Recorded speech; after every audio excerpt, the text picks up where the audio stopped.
Hello students, मैं हूं आपका मैथ्स टीचर अक्षय और बेटा आज है हमारा 7वां दिन। हम पढ़ रहे थे कक्षा 10 का गणित। प्रश्नावली 1.1 के 2 प्रश्न हमने कर लिए थे। आज है हमारा तीसरा प्रश्न, एक्सरसाइज 1.1 तीसरा प्रश्न। बहुत इंपॉर्टेंट क्वेश्चन है बेटा, मोस्टली एग्जाम्स में पूछा जाता है क्योंकि उतना ही आसान भी है समझने के लिए। किसी परेड में 616 सदस्यों वाली एक सेना है, एक आर्मी की सेना है जिसमें सदस्य कितने बेटा 616, और टुकड़ी को 32 सदस्यों वाले एक आर्मी बैंड के पीछे मार्च करना है। यानी इससे पहले इस 616 से पहले 32 बैंड वाले होंगे बेटा। देखा होगा आपने, जब आर्मी का मार्च होता है तो स्टार्टिंग में उनके बैंड वाले तो जो बैंड बजाते हैं और पीछे मार्च करते चलते हैं आर्मी के लोग। यहां देखो बेटा, तो आर्मी के जवान हमारे कहां हैं, पीछे हैं, और आगे बैंड वाले 32 हैं। किस प्रकार से कह रहा है, दोनों समूहों को समान संख्या वाले स्तंभों में मार्च करना है। दोनों समूहों को समान संख्या, यानी जितने स्तंभ नीचे हों उतने ही स्तंभ ऊपर हों। जैसे इस प्रकार से स्तंभ बेटा ऊर्ध्वाधर, तो ऊपर भी जितने हों और नीचे भी उतने ही हों। पर यहां पर बेटा स्तंभों में कितनी लाइनें हों उनके बारे में नहीं कहा, केवल स्तंभों के बारे में कहा। स्तंभ बराबर होने चाहिए, जितने ऊपर उतने ही नीचे।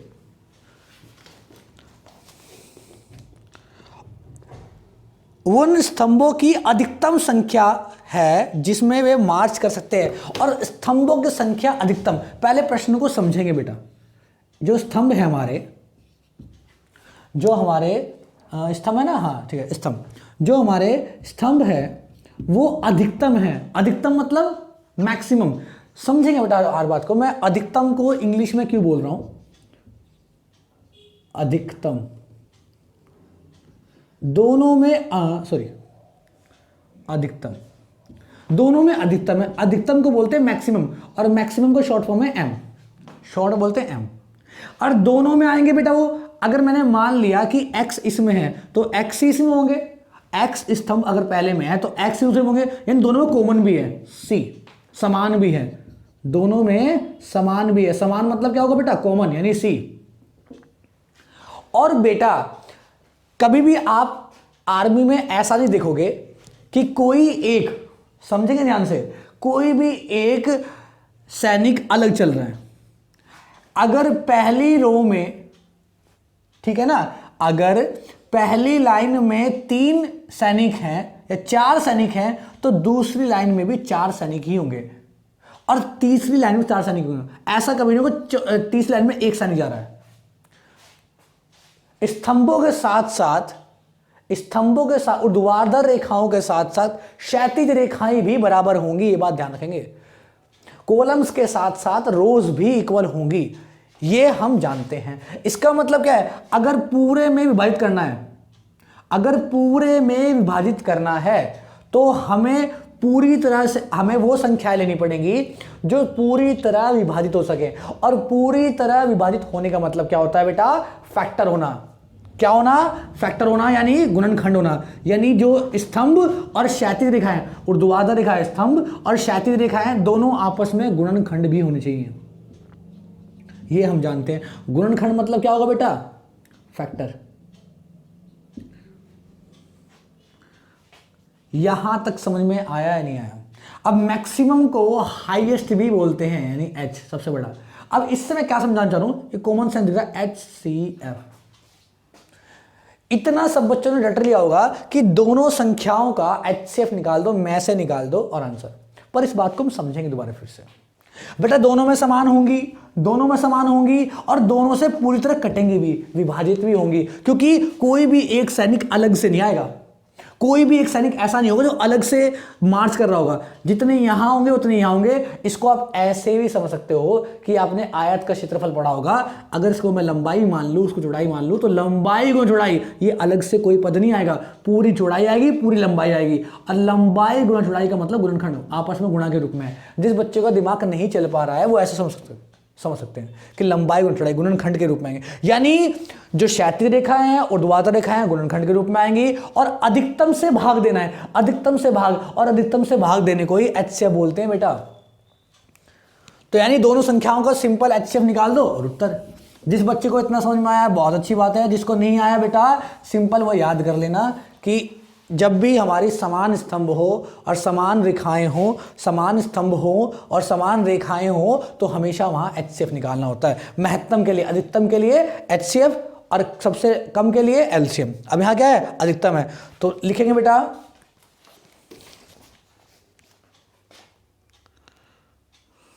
तीसरा प्रश्न, सेना में सैनिकों की संख्या,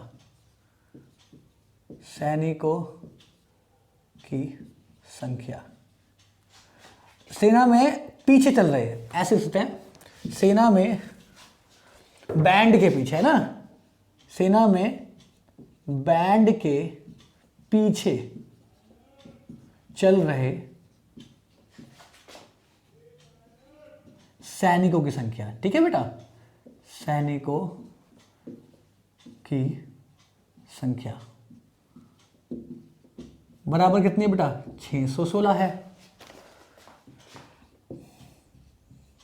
बैंड में सैनिकों की, तो बैंड में भी सैनिक ही होते हैं, कोई अलग से नहीं आएंगे। बैंड में भी जो जितने भी हमारे इसमें बैंड में आर्मी वाले होंगे वो भी सैनिक ही होंगे। तो बैंड में सैनिकों की संख्या, सैनिकों की संख्या, इसको बहुत ही आसान भाषा में करवा देंगे बेटा। प्रश्नानुसार, ज्यादा समय नहीं लिखना है, प्रश्नानुसार। अगर हम प्रश्न को ध्यान से पढ़े तो प्रश्नानुसार हमने क्या देखा, HCF ऑफ 616 और 32, इन दोनों संख्याओं का HCF ही क्या होगा, HCF ऑफ HCF ऑफ 616 और 32, 616 का HCF, 616 और 32 का HCF ही अधिकतम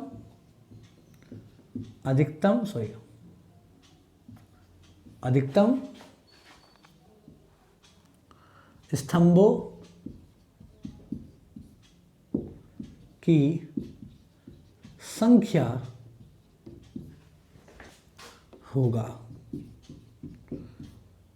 तो यानी अतः हम क्या कह सकते हैं बेटा, अतः अब यहां से पहले HCF निकाल दो आप। HCF निकालने के बहुत तरीके आपको पता है। एक हमने अभी सीखा बेटा प्रश्न 1 में भाग विधि द्वारा, और सिंपल इसको अलग अलग गुणनखंड के रूप में तोड़ लो, और गुणनखंड के रूप में तोड़ना आपको ज़्यादा आसान लगता होगा। देखो 2 से भाग दोगे, अगर आप 2 से भाग दोगे कितना आएगा बेटा, सर 16 आएगा। 2 से भाग दोगे 8 आएगा, 2 से भाग दोगे 4 आएगा, 2 से भाग दोगे 2 आएगा और 2 आएगा 1।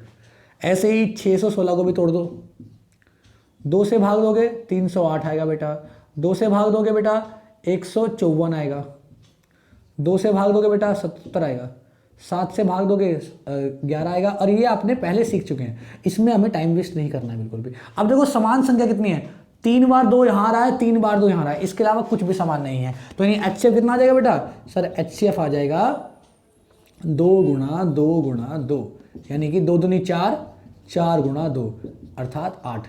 HCF कितना आ गया बेटा 8, सर HCF आ चुका है 8। HCF कितना आ चुका है 8। अतः अधिकतम स्तंभों की संख्या, स्तंभों की संख्या बराबर हो जाएगा बेटा, बराबर हो जाएगा 8 उत्तर। भाषा को जितने सरलतम रूप में मैं लिख सकता था उतने सरलतम रूप में आपको लिख के सिखाया। कभी कभी ना यहां पर स्तंभों की जगह क्षैतिज रेखाओं की संख्या भी आपसे पूछ लेता है, यानी रोज भी पूछ लेगा कितनी रो बनेगी। तो बेटा अब 8 स्तंभ बन रहे हैं, 32 को भी 8 में, यहां भी 8 बनेंगे और नीचे भी 1 2 3 4 5 6 7 8 और नीचे भी 8 8 बनेंगे। तो रोज ऐसी होंगी 1 2 3। तो इस संख्या को, दोनों संख्याओं को इससे भाग देकर जोड़ देंगे। अगर ऐसा प्रश्न आता है तो बिल्कुल कराएंगे। फिर यार बता दिया, अगर यहाँ से कॉलम की जगह, यहाँ से स्तंभ की जगह आपसे रोज पूछ ली जाए, क्षैतिज रेखाएं पूछ ली जाए, तो सिंपल सर ये पूरे में गुणनफल होगा, तो 8 की किसी संख्या में गुणा करने पर 32 आ रहा होगा। गुणनफल में है ना, 8 की किसी संख्या में गुणा करने पर 32 आ रहा होगा, तो 32 से भाग दे देंगे। x का मान कितना आ जाएगा बेटा 4, यानी इसमें 4 होंगे, 1 2 3 4, एक में 4 बैंड वाले होंगे रो वाले, और ऐसे ही 8 को भाग दूसरे देंगे और दोनों को कुल मिला के जोड़ देंगे। जिसको समझ में आया अच्छी बात है, जिसको नहीं आया कोई बात नहीं, क्योंकि एक्स्ट्रा था बेटा। ये सिर्फ इसलिए बताया कि क्वेश्चन आ सकता है किसी प्रकार से घुमा के। एक बार क्वेश्चन आ गया था ऐसा 4 साल पहले आया था ऐसा प्रश्न एक, कि उन्होंने क्या दिया बेटा, स्तंभ पूछने की जगह उन्होंने लाइनें पूछ ली, क्षैतिज रेखाएं कितनी होंगी, कितनी रेखाओं में व्यक्त होंगे सारे सैनिक। तो बस कुछ नहीं करेंगे, जो भी उत्तर आया उससे भाग दे देंगे और जोड़ देंगे उत्तर। नेक्स्ट चौथा प्रश्न नोट करेंगे बेटा इसको। तो कितना आसान है, जब भी ऐसे क्वेश्चन आएंगे बेटा उसका HCF निकालेंगे और वही हमारा कितना होगा, दोनों में समान स्तंभ होगा, दोनों में समान स्तंभ होगा। अगला प्रश्न, ये क्वेश्चन इंपॉर्टेंट था बेटा एग्जाम के लिए। Question number 4। अब क्वेश्चन नंबर 4 थोड़ा घुमा रहा है। यूक्लिड विभाजन परिमेय का प्रयोग करके दर्शाइए कि धनात्मक पूर्णांक का वर्ग। अब धनात्मक पूर्णांक नहीं पूछा है, धनात्मक पूर्णांक का वर्ग पूछा है। जिस बच्चे ने पहला प्रश्न किया होगा उसको हमने बताया था कि पूर्णांक को a मानते हैं, पूर्णांक को a मानते हैं। अब पूर्णांक नहीं पूछा, पूर्णांक का वर्ग पूछा, पर बेटा वर्ग तो इसका गुण है, जैसे सम और विषम गुण है। वर्ग करने पर क्या आएगा वो बाद देखेंगे, पहले आपको धनात्मक पूर्णांक ही मानना पड़ेगा, जैसे हमने पहले कहता है अब भी ऐसा ही है। पर कौन से रूप में कह रहा है, कह रहा है सर 3m और 3m+1 के रूप में। अब आपको यहां समझ में आ रहा होगा, 3m और 3m+1 के रूप में अगर वो पूछ रहा है, 3m और 3m+1 के रूप में पूछ रहा है, तो भाजक गुणा भागफल जमा शेषफल, तो भाजक कितना होगा, भाजक कितना होगा बेटा सर 3 होगा। यहां तक तो हमें कोई दिक्कत नहीं है। भागफल क्या होगा m, क्या m ही होगा हर बार, जरूरी नहीं है m आएगा, क्योंकि बेटा वर्ग भी दे रहा है इसमें, हमें q ही मानना पड़ेगा। हमेशा ध्यान रखना भागफल को q मान चलना है। m के रूप में कैसे व्यक्त करेंगे अब समझेंगे बेटा।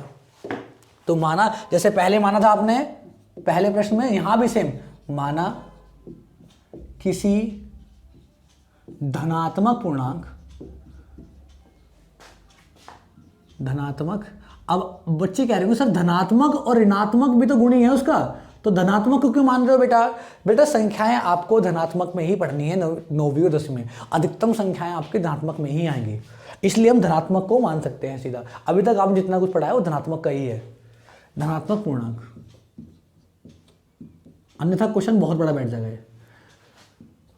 माना किसी धनात्मक पूर्णांक a को किससे भाग देना बेटा, 3 से भाग देने पर, 3 से उससे लग रहा है 3 लिख देना, 3 और से, ठीक है, 3 से भाग देने पर। अब बच्चे कह रहे होंगे सर m क्यों नहीं माना, बेटा m नहीं माना वर्ग की वजह से। अब जब प्रश्न कराऊंगा तब समझ में आएगा अच्छे से कि m नहीं माना हमने वर्ग की वजह से। यहां कह रहा था कि धनात्मक पूर्णांक का वर्ग, और जब वर्ग करेंगे ना तो वहां m की घात 2 भी आएगी, और m की घात 2 तो यहां पे है नहीं, m की घात 2 तो है नहीं, तो बेटर है उसे किसी और चर में मानो और m के रूप में व्यक्त करो। कैसे यहां समझेंगे, से भाग देने पर शेषफल, सॉरी भागफल, पहले भागफल होगा, से भाग देने पर भागफल q और शेषफल, इस लाइन को तो याद कर लो, शेषफल r है। हमेशा यही वेरिएबल मानोगे तो बेटर है, बाकी कोई भी चर आप मान सकते हो, हमेशा यही चर मानोगे तो थोड़ा ठीक रहेगा है, क्या होगा। अगर हमेशा यही चर मानोगे a q r तो क्वेश्चन ज़्यादा इजी लगेगा। बाकी आप चर कोई मान सकते हो, x y z भी मान सकते हो, कोई फर्क नहीं पड़ता इस बात से। यहाँ देखो बेटा, तब कैसे पढ़ा था हमने, सर भाज्य बराबर, भाज्य क्या है, जिसको भाग दे रहे हैं, सर a को भाग दे रहे हैं, किससे भाग दे रहे हैं, 3 से, बराबर भाजक गुणा, गुणा में भागफल क्या आएगा, और जमा शेषफल कितना आएगा r, तो a बराबर कितना होगा 3q जमा आर। और आपको पता है जो आर होता है, शेषफल होता है, वो हमेशा भाजक से छोटा, यानी 3 से छोटा। 0 भी हो सकता है, 1 भी हो सकता है, 2 भी हो सकता है। अब आपको यहां पर थोड़ा बहुत समझ में आ रहा होगा पहले वाला प्रश्न, 0 1 2। क्या ये पहले वाला प्रश्न ही है? बिल्कुल। यहां तक समझेंगे एक बारी। यहां तक हमने पहले भी कर लिया था, अब थोड़ा अलग आएगा। अब वही सेम बेटा, एक बार 0 पर, एक बार 1 पर, एक बार 2 पर। पहले 0 पर देखो, यदि r का मान कितना है बेटा? 0 है, r बराबर 0 रख दो। a 3q जमा, देखो हर बार मान रखने पड़ रहे हैं। अच्छा वो हमने पहले सीख लिया चैप्टर 2 में इस बात को। r बराबर 0 को 0 रखने पर 3q जमा 0 कितना होगा बेटा? 3q ही होगा। लेकिन क्या आपसे उसने धनात्मक पूर्णांक पूछा है? नहीं, धनात्मक पूर्णांक का वर्ग पूछा है, धनात्मक पूर्णांक का वर्ग। तो दोनों और वर्ग करो बेटा। अब यहाँ में यही बात अलग थी, दोनों और वर्ग करने पर। अगर दोनों और वर्ग करोगे तो यहां वर्ग करो 1 की घात 2 और यहां वर्ग करो बेटा 3q की घात 2। आपने पढ़ा है हमेशा चाहे गुणा करे, भाग करे, जोड़ करे, घटा करे, वर्ग करे, घन करे, कोई भी घात ले या कोई भी मूल ले, हमेशा दोनों ओर लेते हैं हम, ताकि उत्तर में कोई बदलाव ना हो। तो a की घात 2 a की घात 2 रहेगा, 3 की घात 2 3 की 2 बार गुणा, 3 की 2 बार गुणा कितना आएगा बेटा? 9, 3 तिया 9, और q की घात 2 ज्यों का त्यों रहेगा। अब समझ में आया आपको? अब तो q की घात 2 आ गया, हमें तो कौन से रूप में बदलना है सर? 3m जमा 1 और 3m के रूप में। इसको मैं रफ में लिख लेता हूं बेटा यहाँ पे अलग से समझाने के लिए। 3m और 3m जमा 1 के रूप में बदलना है हमें। बदलना 3m, क्या जमा 1 यहां पे आ रहा है? हमेशा जो आपका अचर पद है वो साफ दिखेगा। सबसे पहले अचर पद देखेंगे, क्या जमा 1 आ रहा है? ऐसा जमा 1 नहीं आ रहा, इसका मतलब ये इसके रूप में तो नहीं बदला जाएगा। 3m, क्या जब ये नहीं आएगा तो 3m आएगा? क्या इसे हम 3m के रूप में लिख सकते हैं? जी हाँ, 9 होता 3 × 3, यानी इसको लिख सकते हैं 3 गुणा 3q स्क्वायर की घात 2। q की घात 2 जो कहते हो 9 को 3 × 3, और देखो ये 3 जो कहते हो, और इस पूरे को हम m की तरह मान सकते हैं। मैंने ये नहीं कहा ये m है, a की घात 2 a की घात 2, मैंने कहा m की तरह मान सकते हैं। ये m की तरह काम करेगा। क्या काम करेगा बेटा? m की तरह काम करेगा। किसकी तरह काम करेगा? m की तरह काम करेगा, यानी m के रूप में होगा। जहां पर बिकॉज, क्योंकि m का मान है 3q की घात 2, इसीलिए हमने m नहीं माना था, क्योंकि हर बार m अलग अलग रूप में आएगा। नोट करेंगे बेटा यहाँ पे। तो यानी जब 0 केस आएगा, जब 0 आएगा r का मान, तो a की घात 2 m के रूप में व्यक्त होगा। बेटा m कोई भी संख्या हो सकती है। यहां तक समझ में आया होगा? थोड़ा रफ करेंगे इसको ऊपर से।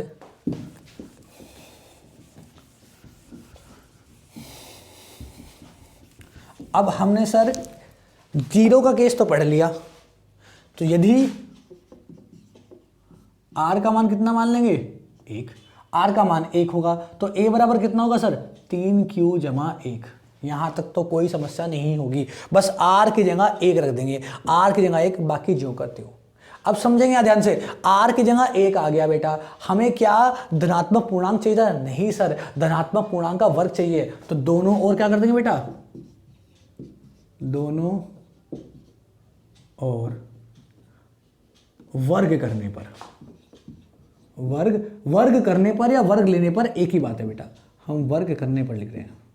जो बच्चा वर्ग लेने पर लिख रहा है वो भी ठीक है।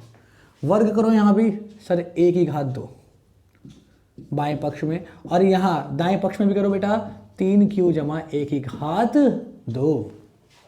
क्या दोनों बराबर आया बेटा? सर दोनों में बराबर आएगा। यहां देखो a की घात 2 a जमा b की घात 2, सूत्र पढ़ा होगा बेटा 9वीं कक्षा में, 8वीं कक्षा में आपने। जिन बच्चों ने नहीं पढ़ा यहां देख लो, a जमा b की घात 2 होता है a की घात 2, पहले a की घात 2 लिखो, जमा b की घात 2, जमा b की घात 2 लिखो, b मतलब 1, और जमा 2ab, जमा 2 और गुणा में दोनों की a और यहां से b। यहां तक समझ में आया नहीं आया?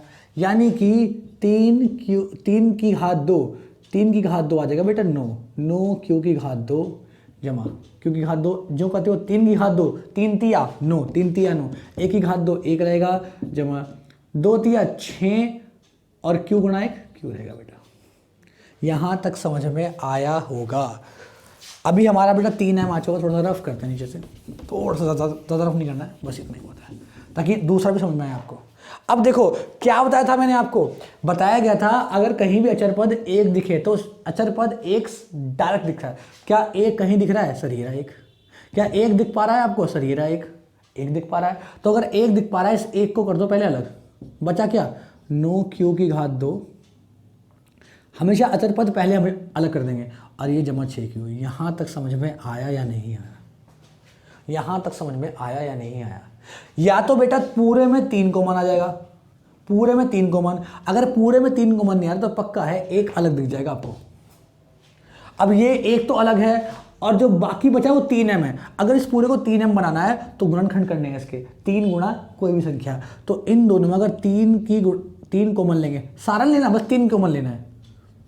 वैसे तो 3 क्यू कॉमन आएगा, पर अगर मैं क्यू भी कॉमन ले लेता हूं तो आप कोई ना कोई बच्चा कंफ्यूज हो जाएगा, तो मैं इतना करता ही नहीं, बस हमें अपने रूप के अनुसार चलना है। तो 3 कॉमन आएगा पूरे में 3 कॉमन लेंगे, 3 से भाग देंगे 3 क्यू की घात 2, जमा 3 से भाग देंगे बेटा 6 को 2 आएगा, 2 क्यू आएगा। और यहाँ तक जो होते हैं, अब देखो ये पूरा मान m की तरह वर्क करेगा।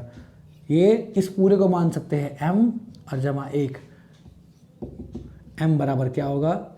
अब बच्चे कहेंगे सर आज तक हमने ऐसा कभी नहीं करा, प्रश्न 1 भी, जिसमें, सुन लो ध्यान से, मैं आपके प्रश्न का जवाब आपके पूछने से पहले दे रहा हूं, जिनमें m का मान एक ही प्रश्न में 2 अलग अलग आए, हमने ऐसे नहीं करे। तो समझे कि बेटा मैंने कभी नहीं कहा इस बात को कि m बराबर ये होगा, हम ये कह रहे हैं ये इसकी तरह काम करेगा, इसकी तरह कार्य करेगा, इसके रूप में आएगा। 2 बातें होती हैं, जैसा आपने प्रश्न में पढ़ा होगा बेटा, समझेंगे इस बात को, आपने प्रश्न में पढ़ा होगा कभी कभी क्वेश्चन में कि बेटा जब छोटी क्लास में थे आप, पहली क्लास दूसरी क्लास में, और जब पहाड़े सीख रहे थे आप, तो आपने कैसे करा होगा कि 3 पेड़ है, 1 पेड़ 2 पेड़ 3 पेड़। और जब पहाड़े सीखते थे, मान लो आप 5 का पहाड़ा सीख रहे हो, तो आप मानते थे कि 1 पेड़ बराबर 5 के है, तो 3 पेड़ कितने होंगे? 15 के। आप मानते थे ना कि 1 को 5 मान लिया, यहाँ 1 को 5 मान लिया, तो 3 को कितना मानते हैं? 15। क्या 3 का मान 15 के बराबर होता है? नहीं होता, वो 15 की तरह काम करेगा। 3 का मान 15 की तरह काम करेगा। 3 is treated like as 15, उसको 15 की तरह करेंगे। और ऐसी भाषा में हम कभी भी बराबर नहीं लगाते थे एक और, इसका मतलब दर्शाना, ये बराबर है और बराबर में एक चिन्ह और लगा दोगे तो बोलते हैं दर्शाना। तो ये m 3 क्यू की घात 2 जमा 2 क्यू की तरह दर्शाया जाएगा। जो मुझे तीनों चिन्ह लगा देगा वो भी ठीक है, पर मैं ज़्यादा कंफ्यूज नहीं करना चाहता आपको, तो बराबर ही लगाओ। तो यहाँ दर्शाया गया है m को इस प्रकार से, ठीक है बेटा, m को इस प्रकार से दर्शाया गया है। और क्वेश्चन में साफ साफ लिखा है कि इसके रूप में होगा। रूप में होगा मतलब दर्शाना होगा उसको, ना कि वो बराबर होगा उसके। यहां तक समझ में आ गया होगा आपको। अब तीसरा हमारा बचा है बेटा, जब यदि, अब दोनों में तो आ गया 3m और 3m प्लस 1। अब तीसरा केस हमारा कौन सा है बेटा? जब r बराबर 3 होगा, यदि r बराबर 3, अगर सॉरी 2, 1 के बाद 2 आएगा, 0 1 2, r के बराबर 2, r बराबर 2 रखो बेटा, तो a का मान कितना आ जाएगा सर? 3q जमा 2। और आप सभी को पता है इस बात का, क्योंकि हमें a नहीं चाहिए, हमें a का वर्ग चाहिए, धनात्मक पूर्णांक का वर्ग चाहिए। तो दोनों ओर लिखेंगे बेटा, देखो मैं पूरी लाइन लिख रहा हूं तो आपको पूरी लाइन लिखनी है। वर्ग करने पर कभी लिख दो ऊपर से, एग्जाम में नंबर कटेंगे इस बात के। यहां भी वर्ग लेंगे और यहां भी वर्ग लेंगे, 3q जमा 2 का वर्ग। a का वर्ग a रहेगा, 1 की घात 2 रहेगा, और 3q जमा, सेम बेटा नियम लगाएंगे, a जमा b की घात 2, तो a की घात 2 जमा b की घात 2 जमा 2a और b। यहाँ तक समझ में आया होगा। यानी कितना आ गया बेटा? 3q की घात 2 जमा 2 की घात 2 4 होगा बेटा, और 2 दिया 6, 6 दूनी 12 क्यों? यहाँ तक आप पढ़ चुके होंगे। 1 की घात 2 हमारा इतना आ चुका है, यहाँ तक कोई दिक्कत? अब देखो क्या तीन सब में 3 कॉमन आ रहा है? सभी में, इसे ऊपर लिख देते हैं, ऊपर से थोड़ा रफ कर देते हैं बेटा। जिस बच्चे ने नोट नहीं किया होगा वो बिल्कुल भी घबराए ना, वीडियो को पॉज करें थोड़ा बैक करके और नोट कर लें, ठीक है बेटा। यहाँ देखो, वीडियो को पीछे करके रोक लें और नोट कर लेंगे। यहाँ देखो, एक ही घात दो, यहाँ तक हमारा आ चुका है। एक ही घात दो बराबर 3q जमा 4 जमा 12q। क्या ऊपर का मान दिख रहा है इतना? हाँ दिख पा रहा है, कोई दिक्कत नहीं, दिख पा रहा है। यहाँ देखिए बेटा, देखना पड़ता है कभी कट जाए ऊपर का बोर्ड। यहाँ तक समझ में आया बेटा? अब देखेंगे क्या तीनों में 3 कॉमन आ रहा है बेटा? सर 3 इसमें तो आ जाएगा, 12 में 3 चौक 12, पर 4 में नहीं आ पाएगा। तो इसका मतलब पहले रूप में तो नहीं होगा। अगर ये पहले रूप में नहीं है तो दूसरे रूप में होगा, जमा 1 के रूप में। पर सर जमा 1 नहीं दिख पा रहा है। अगर जमा 1 नहीं दिख पा, देखो कहाँ दिक्कत थी सर, इसमें दिक्कत नहीं थी, इसको जो करते हुए रखेंगे। इसमें भी दिक्कत नहीं थी, यहाँ भी 3 आ रहा है, यहाँ 3 नहीं आ रहा, तो 3 के रूप में तोड़ो। 3 जमा 1 कितना आसान, 4 को लिख सकते हैं 3 जमा 1। क्या जमा 1 दिख गया? अगर जमा 1 दिख गया तो इसको अलग कर लो और बाकी सब जो करते हो। 3q जमा 1, सॉरी 3 जमा 3 और 12q पहले, बस इतना ही समझना है। जहां पर दिक्कत है, कॉमन नहीं आ पा रहा है, तो वहां पर उसे 3 के रूप में, 1 के रूप में मत कहना, 3 के रूप में तोड़ रहे हैं। 1 अपने आप आएगा बेटा। अब तीनों में क्या कॉमन आ जाएगा बेटा? 3 कॉमन आ जाएगा। 3 से भाग 3 क्योंकि घात 2 है ना। अरे गलती हुई, देखो मैं 3 कहाँ से आ गया? 3 की घात 2 9 नहीं आएगा बेटा? 3 की घात 2 9, तो यहाँ भी 9 होगा, यहाँ भी 9 होगा, यहाँ भी 9 होगा। कोई बात नहीं होती गलती। और क्यों की घात 2, क्यों की घात 2, क्यों की घात 2, ये ऊपर नोट करने में गलती होगी। अब यहाँ देखो, तीनों में क्या कॉमन आ रहा है बेटा? 3। हाँ क्यों, हम क्यों नहीं देखेंगे, बस 3 देखेंगे। 3 कॉमन आ रहा है तो 3 से भाग देंगे बेटा, 3 आएगा। 9 तिया वो 3 तिया 9, क्योंकि घात 2। 3 से भाग देंगे बेटा, 3 से 3 कट जाएगा, 1 बचेगा 1। और 12 को 3 से भाग देंगे, कितना आएगा? 4। देखो 3 को 3 से भाग देते हैं, 1 आता है, कितना आएगा?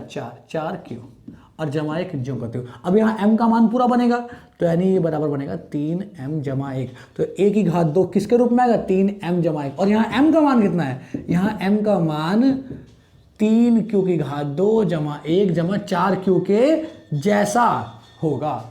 4q नहीं होगा, इसके रूप में होगा।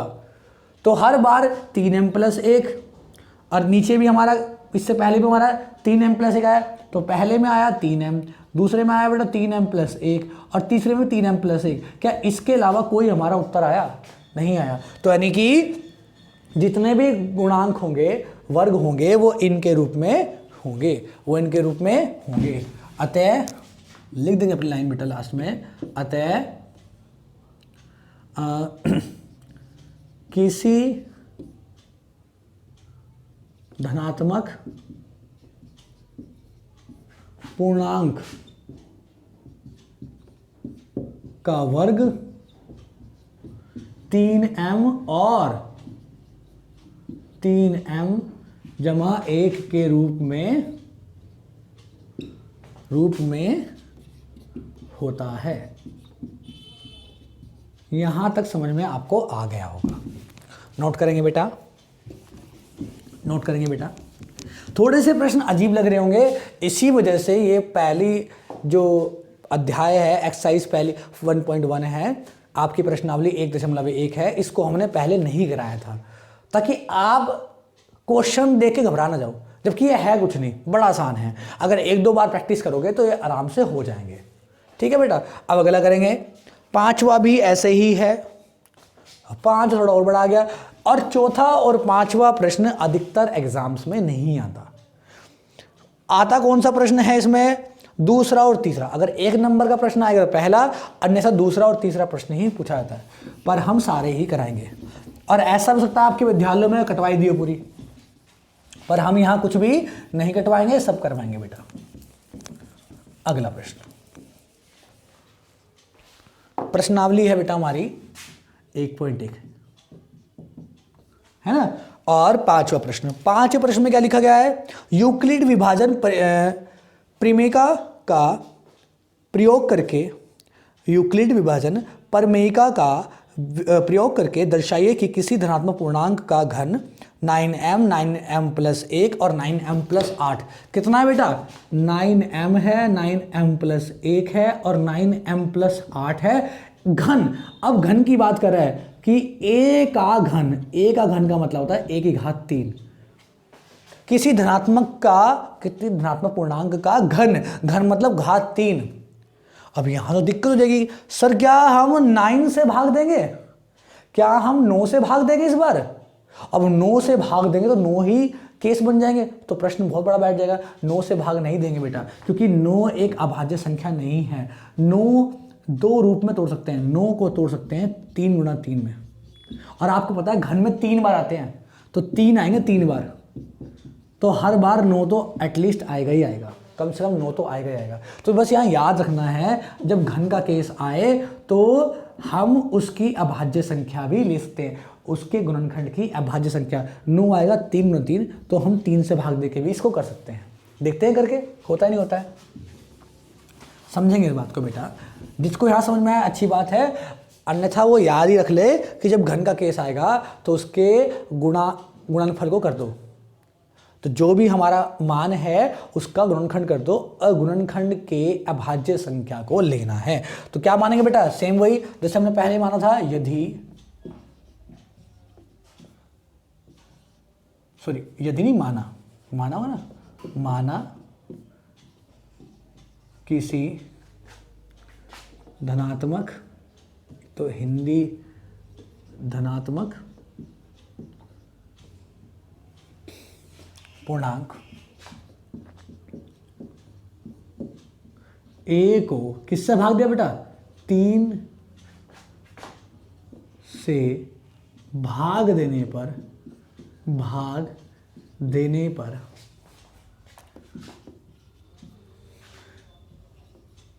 भागफल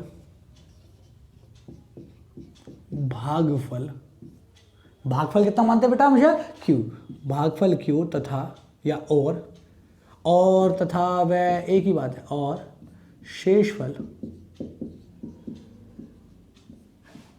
कितना मानते बेटा आर होगा। अगर ऐसा होगा तो ए किस रूप में होगा ए बराबर भाज्य गुणा भागफल और जमा शेषफल यानी ए बराबर होगा 3q प्लस आर और जहां पर आर का मान 3 से छोटा होगा 0 1 2 इतना हम कर चुके थे। देखो बिल्कुल सेम है हर बार वही होगा एक बार आर 0 लेंगे एक बार 2 एक बार 3 लेकिन यहां घन करना है बेटा वर्ग नहीं करना यहां घन करना है। तो यदि आर बराबर कितना होगा 0 आर का मान 0 रखो बेटा ए का मान कितना आ जाएगा बेटा 3q जमा आर की जगह 0 रखेंगे 0 तो 3q जमा 0 3q ही रहेगा। थोड़ी सी स्पीड चाहे तो हम यहाँ बढ़ा सकते हैं प्रश्न बिल्कुल सेम है प्रश्न बिल्कुल समान है। यहाँ तक समझ में बेटा आया होगा आपको। अब देखेंगे आगे करेंगे। अब क्या करना है यहाँ घन करना है तो दोनों ओर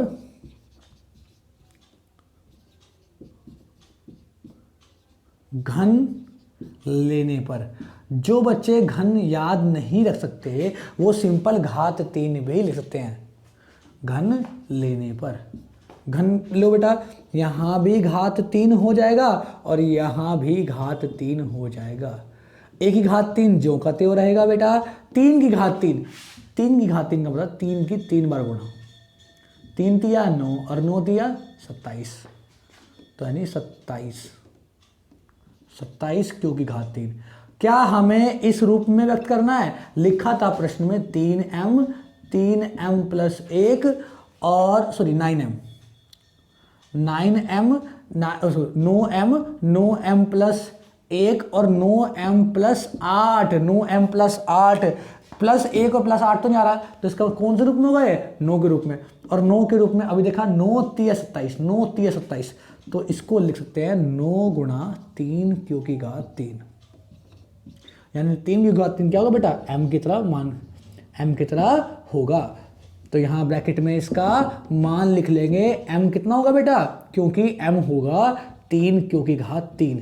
यहाँ तक समझ में थोड़ा सा आया होगा। जिस बच्चे ने पहला क्वेश्चन अच्छे से पढ़ लिया है उसको तो बहुत आसान लगा हुआ है। तो हर बार m बदलता रहेगा, आपको देखना m का मान क्या आना चाहिए। तो हमें 9 के रूप में तोड़ना है, तो 9 से भाग देके देखो, 27 को 9 से भाग देंगे 3 आएगा बेटा। तो 9 गुणा 3, 9 गुणा 3 बराबर 27। यहां तक समझ में आया होगा। ये रफ है बेटा समझने के लिए सिर्फ। तो 9m तो आ गया हमारा मान, 9m का मान तो आ गया। और सिंपल समझना है, 3 बार केस आएंगे और 3 ही मानते, तो जहां 0 है वहां 9m, जहां 1 है वहां 1 वाला, जहां 2 है वहां 8 वाला। कॉमन सेंस की बात है यहाँ पर, फिर भी जो है हम एक बार देख लेंगे। यहां तक आपको समझ में आया होगा। अब अगला केस कौन सा है बेटा हमारा? 0 के बाद क्या आएगा बेटा? सर 0 के बाद हमारा आएगा 1। अब 1 मान लेंगे, ठीक है। यदि r बराबर 1, तो a बराबर कितना होगा? 3q जमा 1। दोनों और क्या करेंगे बेटा? घन लेंगे। बस r का मान 1 रखना है, बिल्कुल समान प्रश्न है, अलग नहीं है। तो क्या लिखेंगे बेटा? दोनों और घन लेने पर, घन लो बेटा। 1 की घात 3 और यहाँ 3q जमा 1 की घात, समझेंगे यहाँ 3q जमा 1 की घात 3। 1 की घात 3 ज्यों का त्यों। बेटा हमारे पास सर्व समीका थी, जिसको आप सूत्र भी बोलते थे, पर सूत्र नहीं बोलेंगे, सर्व समीका बोलेंगे इसको। सर्व समीका थी a जमा b की घात 3, और सूत्र इसकी सर्व समीका लगाएंगे। a जमा b की घात 3 होता है a की घात 3, यानी a क्या होगा? 3q की घात 3 जमा b की घात 3, b मतलब 1 की घात 3 जमा 3 a की घात 2 गुणा b, 3 a की घात 2 और गुणा b जमा 3 a b की घात 2 जमा 3 a और b की घात 2। घात 2 वाले सूत्र तो आपको याद है, पर घात 3 वाले सूत्र इन सर्व समीका याद नहीं होती। तो मैं यहाँ ब्रैकेट में इसका कारण भी लिख देता हूं बेटा, क्योंकि हमारे पास a जमा b की घात 3 होता है। जिस बच्चे को नहीं आता है वो यहां से लिख लेंगे, ठीक है ना। और हमेशा अप्लाई करने के बाद ब्रैकेट में लिखना भी चाहिए। a की घात 3 जमा b की घात 3 जमा 3 a की घात 2 गुणा b जमा 3 a b की घात 2। जिस बच्चे को नहीं याद है वो यहाँ लिख लेंगे, पर ये प्रश्न पहले ही बहुत बड़ा बन रहा है, इसलिए मैं इसको नहीं लिखवाया करता। वैसे हमेशा अप्लाई करने के बाद सर्व समीका को लिखना चाहिए। मैं इसको रफ कर देता हूँ, ये सब समझाने के लिए आपको। सबसे ऊपर जो हमने अभी लिखवाया था उसको कॉपी के सबसे ऊपर लिख लिया करो, जहां पे आप डेट और लिखते होंगे, ठीक है ना। यहां देखो 3q की घात 3 कितना आएगा? 3 की घात 3 27 अभी करा हमने। q की घात 3 कितना होगा बेटा? q की घात 3 रहेगा, q की घात 3 ज्यों का त्यों। 1 की घात 3 1 की कितनी बार गुणा और 1 ही आएगा, जमा 3 ज्यों का त्यों। 3 की घात 2, 3 की घात 2 कितना होगा बेटा? सर 9, 3 तिया 9, और q की घात 2 ज्यों का त्यों। 1 की गुणा करने पर फर्क नहीं पड़ता, जमा 3 1 की गुणा करने पर फर्क नहीं पड़ता। 3 की घात 2 गलती होगी क्या?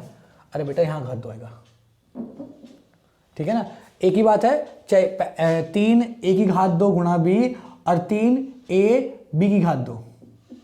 यहां मैंने उल्टा लिखा था 3, अच्छा a है ना, 3 a और b की घात 2 था वही, मैंने पहले b की घात 2 पहले लिख दिया, कोई बात नहीं, एक ही बात है, वही आएगा। यहाँ देखो 3 गुणा 3 क्यों जो करते हो, और 1 की घात 2 1 ही रहेगा। 1 की कितनी बार गुणा करो 1 ही आएगा। यहाँ देखो बेटा 27 क्यू की घात 3 और जमा 1 जमा 3 गुणा 9 क्यू की घात 2 27 आएगा बेटा। 27 क्यू की घात 2 जमा 3 तिया 9 और 9 क्यू। अब देखो कौन सा मान आएगा, क्या बताया था, अचर पद हमेशा पूरे में 9 तो कॉमन नहीं आ रहा है, पर अचर पद दिख रहा है 1 जमा 1, तो ये वाला मान बनेगा।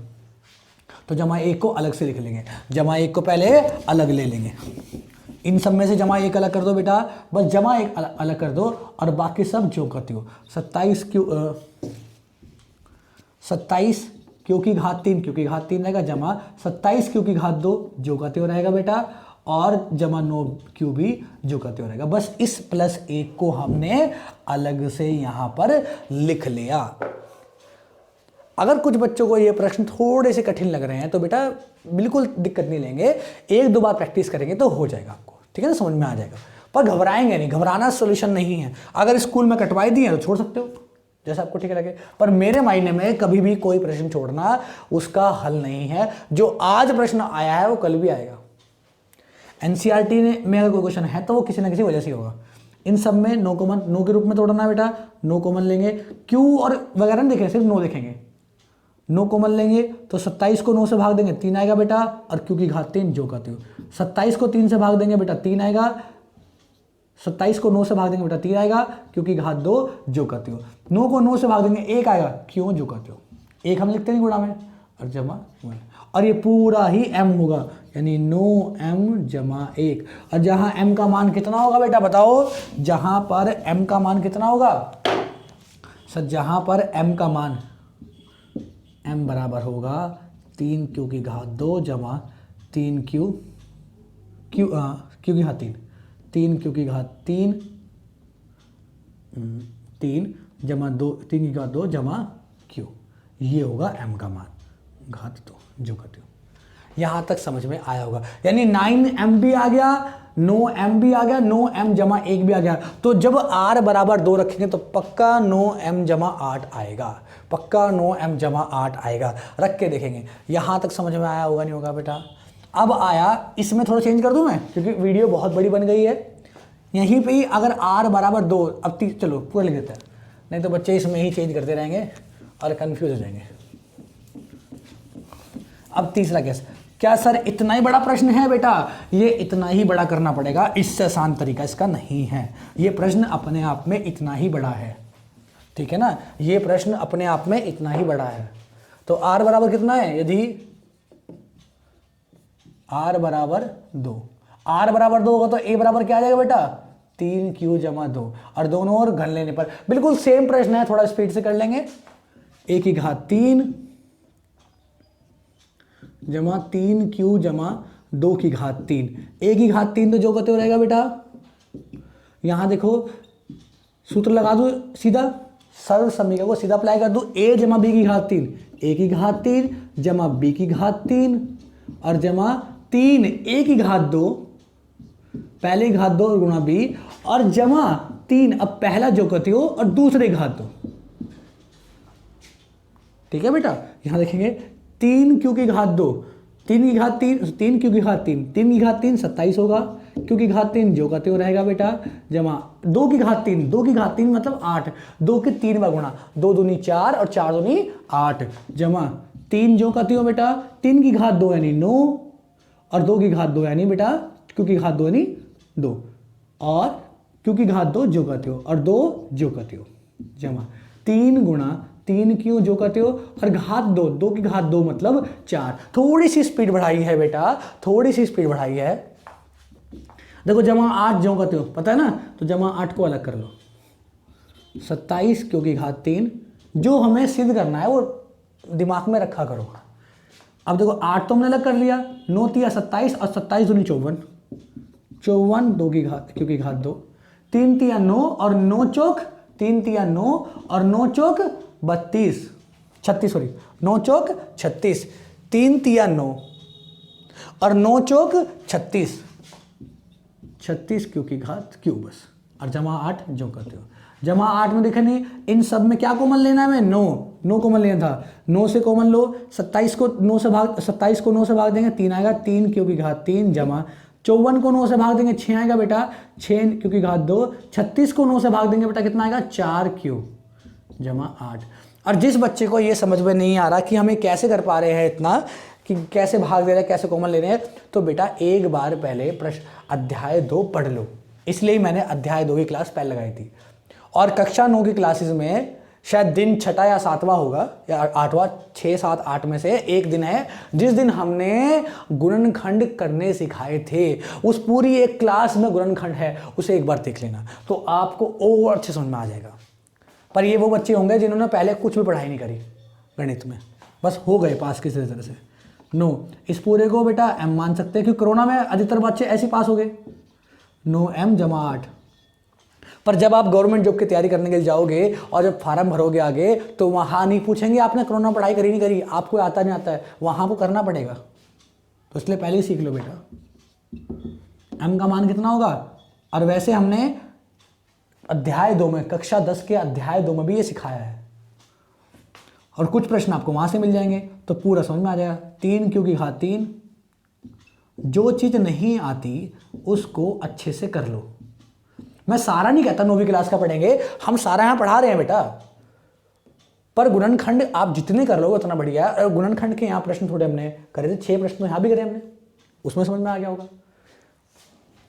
तो देखो 9m भी आ गया, 9m जमा 1 भी आ गया, 9m जमा 8 भी आ गया। अतः क्या अंतिम लाइन लिख सकते हैं? बिल्कुल लिखते हैं अंतिम। यहां देखो बेटा, अतः कोई धनात्मक पूर्णांक का घन हमेशा किसमें होगा बेटा? 9m, 9m प्लस 1 और 9m जमा 8 के रूप में होगा। यहां तक समझ में, सॉरी ये नहीं आएगा, यहां तक समझ में आ गया होगा। आगे आने वाली प्रश्नावली इससे बहुत आसान होगी बेटा।